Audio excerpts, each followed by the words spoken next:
عليكم داودي dagaalkii dhanbaalka halkumay fac koraya dagaalkii ama fariintii sababtoo ahayd waxaan ka tirsanahay rod badiba qaab nololeedkiisu yahay madadaalo liidata sida ku tiri kuteen dheel filimaan kubad iyo wixii lamid ah diin ahaana ka taag daran oon qaarkayo aysan tukanba inta tukataana ay jimcaha oo miskiidka tagaan aqoon la'aan jaahilnimo xeel dheer ay oo kuriyoodana aan lahayn nolosha adduun daldalaalkeeduna indha daraandiriye lodkaasi kuma uu hanu qaadin goobaha korka qabashada xiftinta qur'aanka waayihiisii akhriska ugu dambeysayna waa dhalaanimadii dhiganayaashii carruurta ama sheeko faneedyo uu yaraantiisii dheehday si kadis ah waxa uu hor yimiday qorshayaal kala tagan qoontii loo dhigay ah waxayna isla falgeli waayeen habnololeedkiisii hore ee higsi la'aanta iyo baraarug darrada ahaa dhiganihii uu qaadaba inta uu isha mariyo ayuu dhigayaa taxane muuqaalo ah bandhigyada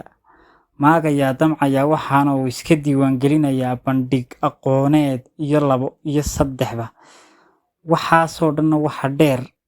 cabashooyinka kale ee ay had iyo habeenba lodkaasi la soo kambaruraan sababtuna waa in yoolka uu hiigsanayo taabistiisa maagan yahay madmadow kaga jiro oo aanu caddayn higsi malaha qorsheed uu dartii dhibaabaha u xamilo ma uu dejisan badankayaguna waxaanu qabnaa bukaan nafsadeed murugada iyo isku buuqa depressionka kaasina waa arrin kale oo ka bogasho mudan yihiin way niyad san yihiin in dhanka roon la isku bedelo way u jeelan yihiin in ay dul lahaadaan wixii kaga yimaadana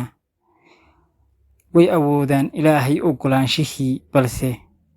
waxay tabayaan tilmaamis iyo taakulayn toosin ah iyo sidoo kale daryeel lagu guulo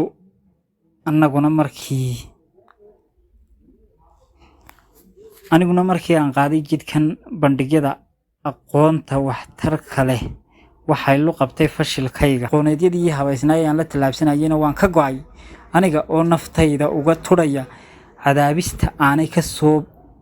kabanaynin waxa aan marayaa oo la yiraahdo hal erey ku soo koob aan ku soo koobi lahaa ama ku soo ururin lahaa lunsanaan waxa aan ku ogaan karaa ka aan maaganahay in aan noqdo sideen u dhambalaa ceeryaamadan indha saabtay si aan uga bogto aragtidayda iyo suuraysiga aayahayga iyo aqoonta iyo ogaalka sidee ayaan ku garan karaa waxaan jeclahay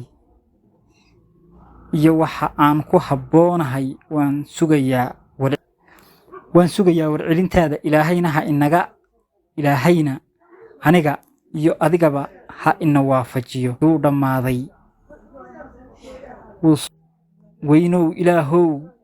sida ay ii gilgishay idinkana ma idiin gilgishay waa dhigaalkii alkumay dhanbaalka faca koraya buugga la magac baxay in qoraagu